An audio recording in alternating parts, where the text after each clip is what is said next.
Hello दोस्तों, तो देखिए आज हम लोग जो बीएसएससी का प्रैक्टिस सेट 9 है, देख सकते हैं कि प्रैक्टिस सेट 9 है। इसका हम लोग आज साइंस का जो बचा हुआ है पार्ट उसको क्लियर करेंगे। देखिए किरण पब्लिकेशन का है सेट नंबर 9। और देखिए इधर थोड़ा सा बिजी रहने के कारण वीडियो नहीं आ पा रहा है और थोड़ा सा छोटी वीडियो आ पा रहा है क्योंकि टाइम मैनेज नहीं हो पा रहा है। ऐसे हम पूरी कोशिश कर रहे हैं कि टाइम मैनेज करें। तो चलिए, उम्मीद है 1-2 दिन में सुधार हो जाएगा, आप लोग टेंशन मत लीजिए। चलिए हम लोग बिना लेट लपाइज के शुरू करते हैं विज्ञान का। देख लीजिए, समान विज्ञान एवं गणित है। तो आप लोग यदि कमेंट करते हैं कि नहीं गणित और रीजनिंग का भी कराइए तो ज़रूर कराएंगे। एक हम रीजनिंग का स्टार्ट भी किए थे लेकिन आप लोग उतना रिस्पॉन्स नहीं दे रहे थे। चलिए, यदि आप लोग कमेंट करिएगा कि रीजनिंग मैथ का भी आना चाहिए तो ज़रूर कराएंगे। तो चलिए फ़िलहाल आज हम लोग समान विज्ञान को समाप्त करते हैं सेट नंबर 9 का। अब आगे से कोशिश रहेगा कि डेली 2 वीडियोज आए क्योंकि बहुत लेट हो रहा है। चलिए आगे देखते हैं हम लोग क्वेश्चन नंबर 51 कि ब्लड कैंसर को भी कहा जाता है ब्लड कैंसर। तो ब्लड कैंसर को ल्यूकेमिया कहा जाता है। क्या कहा जाता है? ल्यूकेमिया। आप लोग ध्यान रखिएगा। Option number 4। देखिए ये होता कैसे, ये समझिए। यह जो है ल्यूकोसाइट में असमान वृद्धि के कारण होता है। ल्यूकोसाइट, ध्यान रखिएगा, ल्यूकोसाइट में जो है असमान वृद्धि के कारण होता है क्या? Blood cancer. आप लोग इसको ध्यान रखिएगा। आप लोग सिर्फ सुनते जाइए, उतना राइटिंग पर फोकस नहीं करना है क्योंकि आप लोग को सुनना है। तो आप लोग सुनते जाइए, आपको याद हो जाएगा। चलिए 52 देखते हैं। कहता चंद्र सतह पर एक प्रेक्षक को दिन के समय आकाश दिखाई देगा। मतलब चंद्र सतह पर एक प्रेक्षक को दिन के समय आकाश कैसा दिखाएगा? तो देखिए इसका ऑप्शन हो जाएगा 52 का 4, काला दिखाई देता है। कैसा दिखाई देता है? काला। तो आप लोग इसको याद रखिएगा, ये सब याद करने वाला क्वेश्चन है। 53 कहता है निम्नलिखित में से कौन सा एक कोशिकीय जीव का उदाहरण। देखिए एक कोशिकीय जीव का उदाहरण आपको बताना है। तो एक कोशिकीय में यूगुला भी है, अमीबा भी है, पैरामीशियम, ये सब एक कोशिकीय है। तो इसका ऑप्शन 4 सभी सही हो जाएगा। कितना हो जाएगा? सभी सही। तो 53 का हो जाएगा 4। आप लोग इसको ध्यान रखिएगा। देखिए इसके बारे में थोड़ा सा फैक्ट समझिए। देखिए एकल कोशिकीय जीव जो है एक कक्षीय जीव होता है। आप लोग जान रखिए, जो एक कोशिकीय जो जीव होता है उसमें एक ही चेम्बर होता है, ऐसे आप समझिए, एक कक्षीय होता है। एक कोशिकीय जीव में एक ही कोशिका द्वारा सारा काम होता है। देखिए एक कोशिकीय जिसे जो आप बता रहे हैं हम आपको कि 53 का तीनों सही होगा, तो इसमें एक कोशिका होता है। तो इसमें एक ही कोशिका के द्वारा सारे काम हो जाता है, सारे काम एक ही कोशिका के द्वारा। आप ये ध्यान रखें, जैसे में भोजन करना इसी से करेगा, प्रचलन करना, उत्सर्जन या प्रजनन कुछ भी हो सब एक ही कोशिका से करता है, ये आप ध्यान रखिएगा। चलिए हम लोग आगे बढ़ते हैं 54 की ओर। 54 कहता है लिखित में से कौन सा बहुकोशिकीय जीव नहीं है। पूछ रहा है बहुकोशिकीय नहीं है। तो देखिए मतलब कि 53 नंबर क्वेश्चन में ही पढ़े हैं कि पैरामीशियम में एक कोशिकीय है। तो जान लीजिए। अब बाकी सब जितना दिख रहे हैं हाइड्रा, कवक, स्पाइरो, गायरा, सब क्या है? बहुकोशिकीय। तो 54 का हो जाएगा 4। ध्यान रखिए, तो ऑप्शन ऊपर ही में ही था, आप लोग ध्यान दिए होंगे। देखिए 55 का था 10 मोल जल का द्रव्यमान होगा, कितना होगा? तो देखिए जल का सूत्र कितना होता है? तो H2O। देखिए हाइड्रोजन, H से हाइड्रोजन। देखिए हाइड्रोजन का परमाणु संख्या भी 1 होता है और द्रव्यमान भी 1। ऐसे में देखिए H2 हो, हेल्ट वाइज है तो 2 हो गया। ऑक्सीजन 8 होता है, इसका द्रव्यमान इसका दुगुना 16। कितना हो जाएगा? 16। 16 दो कितना हो गया? 18। और देखिए पूछ रहा है 10 मोल जल का द्रव्यमान, तो गुना 10 कर दीजिए। तो 18 गुना 10 करिएगा तो हो जाएगा 180 ग्राम। आप ये बात ध्यान रखिएगा। चलिए आप लोग को अच्छा से बताते हैं। देखिए जल का हो गया, देखिए H2O। तो H2O में देखिए H का हो गया 2 द्रव्यमान संख्या, और O का कितना होता है? परमाणु संख्या 16, भार माफ़ कीजिएगा परमाणु संख्या 8, परमाणु भार 16। तो 16 तो कितना हो गया? 18। 18 में गुना देखिए 10 मोल दिया है, 10 करेंगे तो 180 ग्राम होगा। चलिए आगे देखते हैं 56। यदि किसी प्रतिरोधक तार को लंबा किया जाए तो उसका प्रतिरोध क्या होगा? यदि आप लंबा करिएगा तो उसका जो प्रतिरोध है उसका प्रतिरोध बढ़ जाता है। क्या होता है? बढ़ जाता है। तो आप लोग इसको ध्यान रखिएगा। 56 का कितना हो जाएगा? 3। तो आप लोग इसको ध्यान रखिएगा। चलिए आगे बढ़ते हैं हम लोग। 56 हो गया है। 57 की ओर। 57 का लिखित में से कौन सा कथन सही है? पूछ रहा सही कौन है? देखिए कवक में कोशिका भित्ति नहीं होती है। प्रोटोस्टिया सदैव कोशिकीय होता है। मोनेरा बहुकोशिकीय होता है। एक कवक प्रकाश संश्लेषण नहीं करता। तो पूछ रहा निम्नलिखित कौन सा कथन सही है, तो 57 का हो जाएगा 3। देखिए कवक जो है प्रकाश संश्लेषण नहीं करता। देखिए इसके बारे में थोड़ा समझिए। देखिए कवक पौधे की तरह अपना भोजन नहीं बनाता है, आप ये बात ध्यान रखिए। क्यों? क्योंकि उसके पास क्लोरोप्लास्ट नहीं रहता है। क्या नहीं रहता है? क्लोरोप्लास्ट, जिससे वह प्रकाश संश्लेषण की क्रिया नहीं कर पाता है। कवक अपना भोजन जो है पोषक तत्व और ग्लूकोज जो बाहरी स्रोत है उससे प्राप्त करता है, ये बात ध्यान रखिएगा। चलिए आगे देखते हैं। तो इसका ऑप्शन 3 सही होगा, ध्यान रखिएगा। 58 कहता पौधों के नरम हिस्से में उपस्थित अपेक्षाकृत पतली कोशिका भित्ति अंतरकोशीय स्थान के साथ अंतर्दृष्ट जीवित कोशिका में बना होता है। तो 58 का देख लीजिए। तो 58 को हो जाएगा 2 पैरेंकाइमा। क्या हो जाएगा? पैरेंकाइमा। इसका काम होता है नरम भाग में उपस्थित रहता है। कौन? पैरेंकाइमा। चलिए तो आप लोग पढ़े होंगे। और इसका क्या काम है पैरेंकाइमा का? और यह उत्तकों ये जो उत्तक है पैरेंकाइमा, ये पौधों को सहारा प्रदान करता है, मतलब गिरने नहीं देता है। बात ध्यान रखिएगा। और ये भोजन का भंडारण भी करता है। क्या करता है? भंडारण। पौधे में भोजन का भंडारण कौन करता है? पैरेंकाइमा। तो चलिए ये हो गया 58। 59 देखते हैं हम लोग। 59 कहता है सूक्ष्म जीव मृत पादपों पर के उत्पादन के लिए क्रिया करता है।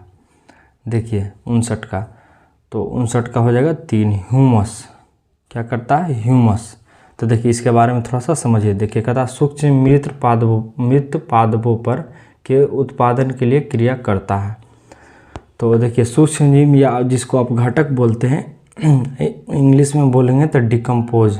आप ध्यान रखिएगा। आप घटक को क्या बोलते हैं? डिकम्पोज या तो सूक्ष्म। जैसे में हो जाएगा जीवाणु, फफूंद, ये सब ह्यूमस निर्माण करता है। आप लोग ध्यान रखिएगा। ह्यूमस क्या है? तो ह्यूमस जो है अधिक पोषक तत्व होता है, जिसमें खनिज और जीवाणुओं की प्रचुर मात्रा होता है। ये बात ध्यान रखिएगा। किसमें?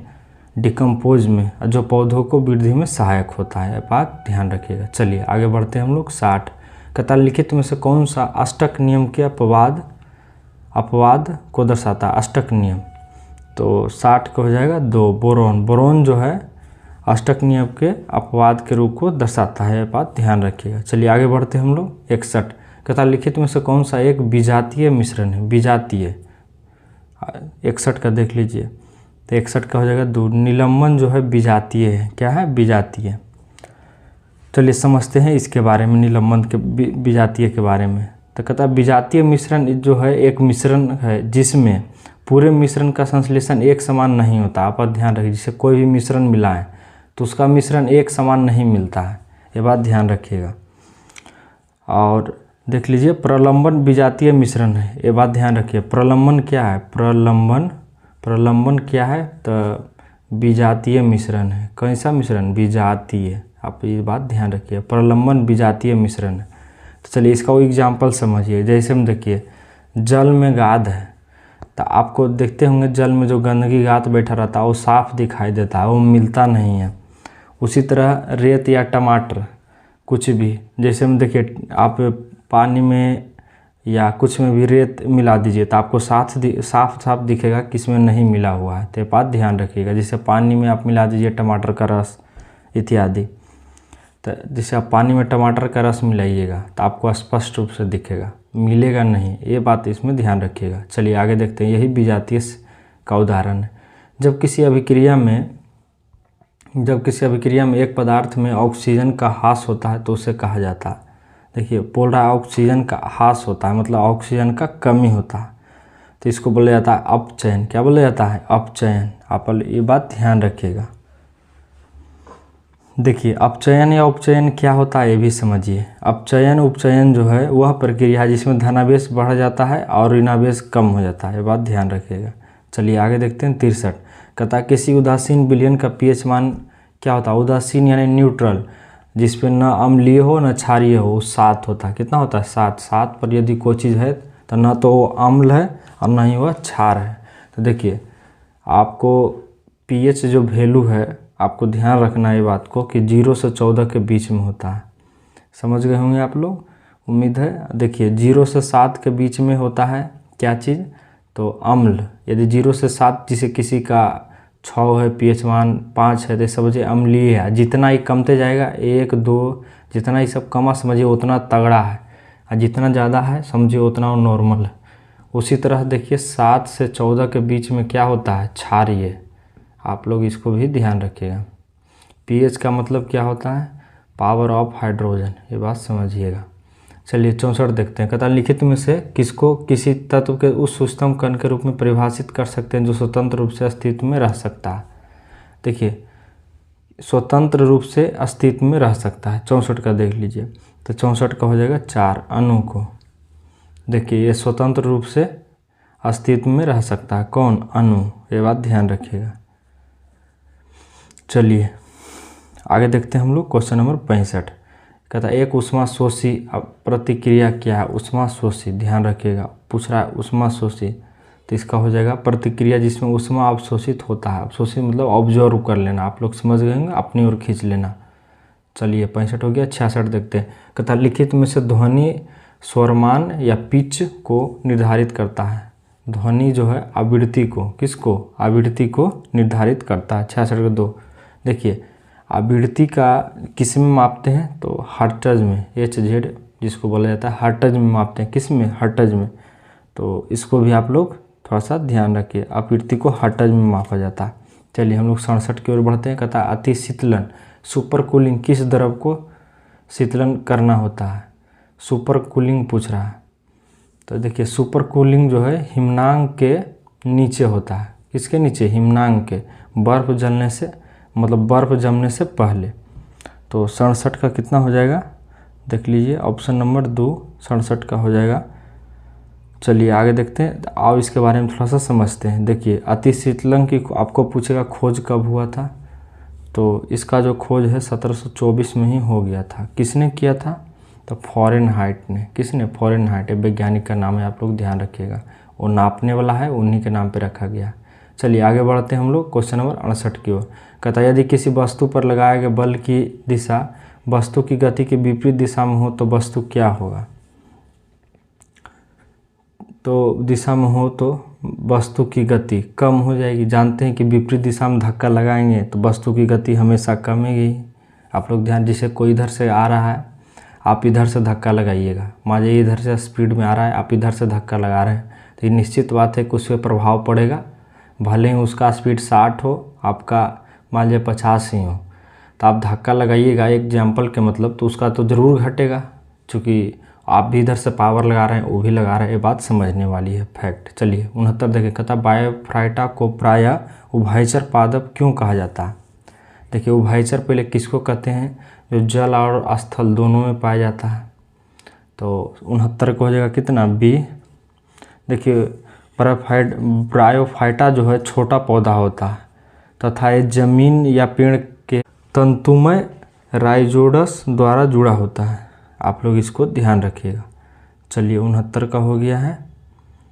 69 के बाद आगे हम लोग देखते हैं 70 में। 70 कहता है पत्तियों का लाल, नारंगी और पीला किसके कारण होता है, रंग।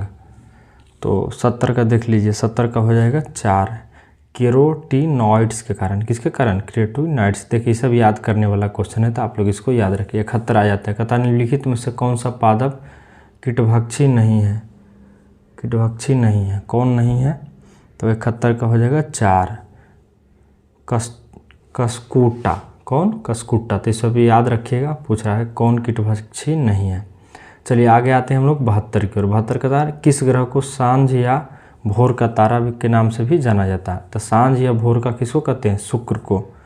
तो 72 का कितना हो जाएगा, 3। क्यों कहते हैं, क्योंकि यह शाम को पश्चिम की ओर दिशा और सुबह को पूर्व की दिशा की ओर दिखाई देता है, इसलिए कहते हैं। चलिए आगे देखते हैं 73। इसको और भी बोलते हैं पृथ्वी का जुड़वा बहन, भी इसी को बोला जाता है। आप लोग इसको ध्यान रखिएगा। चलिए 73 हो गया है। 74 देखते हैं।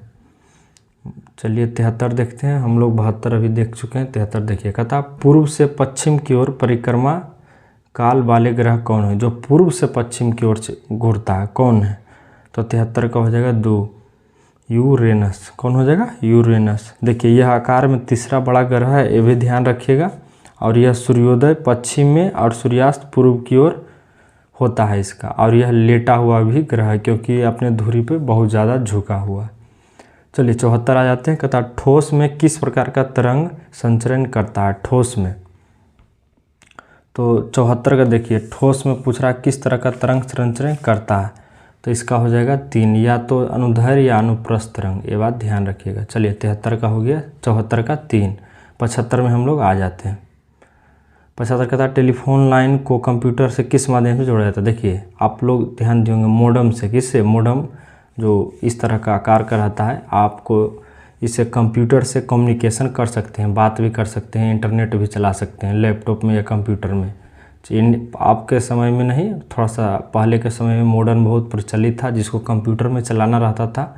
इसी के माध्यम से इसके अंदर एक सिम जुड़ जाता है और इसी के माध्यम से इंटरनेट या फ़ोन भी कर सकते हैं। चलिए तो देखिए इसके आगे आपको आ जाता है मैथ और रीजनिंग। तो यदि आप कमेंट करते हैं कि हाँ सर कराइए, तो ये भी ज़रूर कराएंगे। आप लोग पहले कमेंट करिए, तो फिर ये भी रेगुलर सीरीज आएगा। फिलहाल हम लोग देखिए ये छोटा वीडियो होगा, मुश्किल से 15 मिनट से भी कम का, लेकिन देखिए आप लोग यदि कम समय का वीडियो रहेगा तो आप लोग को भी देखने में बढ़िया लगेगा। देखिए चलिए, अब टाइम का कुछ परेशानी था इसलिए थोड़ा सा छोटा वीडियो आ रहा है। आगे से पूरी कोशिश रहेगी तो आपको फुल क्वेश्चन जितना भी है टोटल का वीडियो मिलेगा। तो चलिए तब तक के लिए धन्यवाद। जय हिंद।